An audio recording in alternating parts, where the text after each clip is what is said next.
Kita langsung ke Pak Slamet Ginting yang dari tadi memang belum bersuara sama sekali tapi menyimak secara seksama apa yang dijelaskan oleh bapak-bapak yang ada di sini termasuk dari KPU tadi mengenai aplikasi Sirekap yang sudah di stop. Silakan, Bung. Ya, memang Sirekap itu alat bantu sama dengan quick count, sama dengan exit poll.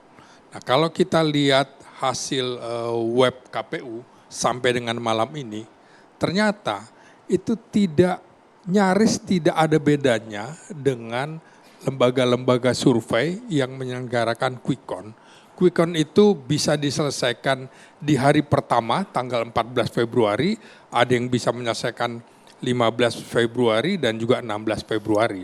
Dan ternyata margin of error-nya itu dari 81 lembaga yang diakui oleh KPU, ini nyaris tidak ada bedanya. Sehingga dari sini kalau pertanyaan dari tema ini siapa yang jadi juara, sebenarnya sudah kelihatan bahwa tidak ada lagi, sudah ada pemenang pada putaran pertama. Sehingga tidak akan ada lagi putaran kedua. Nah, apa artinya? Artinya adalah sengketa ke MK itu tidak akan ada kalau kemudian persoalan-persoalan yang digugat oleh misalnya 01, 02, dan 03 misalnya, itu akan terus bergulir dalam pengertian kita hanya menunggu, sebentar saya belum selesai bicara. Kita masih menunggu apakah kemudian KPU akan menyelesaikan esok hari dalam pengertian siang atau sore. Saya malah berpikir begini, kemungkinan karena masih tersisa dua, Papua Induk dan juga Papua Pegunungan, yang dimana Papua Pegunungan itu pakai noken, ini kelihatannya tidak terlalu banyak, hanya sinkronisasi saja. Maka sangat mungkin persoalan ini selesai dan KPU bisa saja mengumumkan pada pukul 2 atau pukul 3 dini hari. Persoalannya bukan siang atau sore. Kalau memang sudah selesai, maka harus segera diumumkan. Nah, ini juga saya melihat barangkali ada manajemen krisis yang juga harus dipikirkan. Misalnya momentum ini jangan sampai kemudian ada pihak-pihak yang melakukan sabotase dan segala macam. Ini kan persoalan-persoalan Sirekap ini adalah persoalan alat bantu, dan yang akan ditampilkan adalah manualnya, manual dengan bukti-bukti. Sehingga kalau ada misalnya pada saat KPU mengumumkan pada pukul dini hari, lalu saksi tidak mau menyetujui itu juga tidak akan mengubah apapun. Dan itu bisa kita lihat pada saat pemilu eranya Presiden Habibie tahun 1999 sampai itu dilaporkan kepada Presiden. Tapi kemudian hasilnya memang tidak akan mengubah apapun. Nah, kemudian sengketa ini juga hanya punya waktu sampai 3 hari. Ya, artinya 23 pada tanggal 23 itu akan ditunggu. Nah, kalau bicara soal masif, menurut saya yang paling rumit di sini adalah pemilu legislatifnya, bukan pemilu presidennya. Sehingga pemilu presidennya menurut saya berdasarkan exit poll dan quick count itu sudah selesai.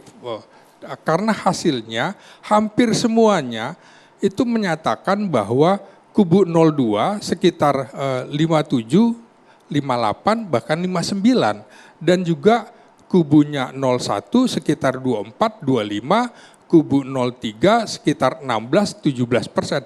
Hampir semuanya sama. Dan ini menurut saya ilmu statistika politik berdasarkan pengalaman. Kebetulan saya mengikuti dari 2004 pada saat itu pertama kali digunakan. Saya waktu itu belajar dari ketika itu di media group sudah mengumumkan itu.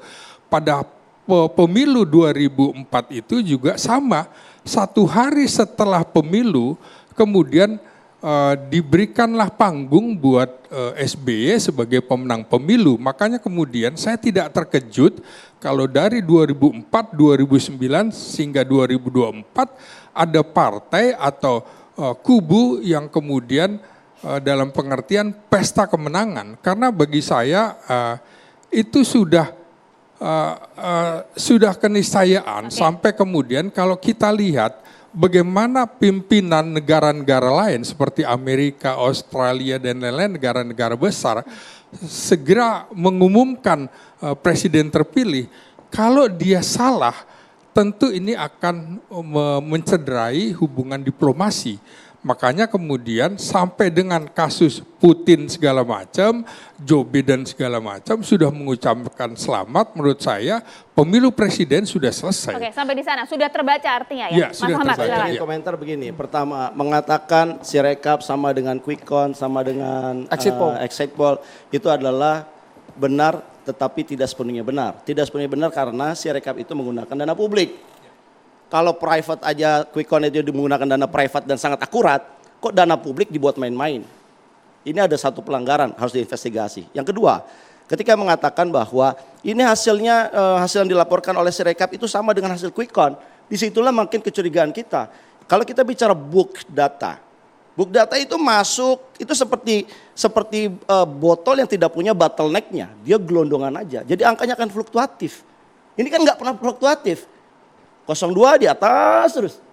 Kalau kita pakai cerita DPD aja tadi bagaimana cerita di Jawa Timur yang tadinya nomor urutan 5 bisa pindah ke urutan nomor 1 begitu ada dapil yang besar yang masuk. Ini nggak pernah ada. Itu malah menunjukkan kecurigaan kita. Yang ketiga, terkait pimpinan negara memberikan selamat. Dengarkan baik-baik Mas, ucapan selamat ke pimpinan negara itu.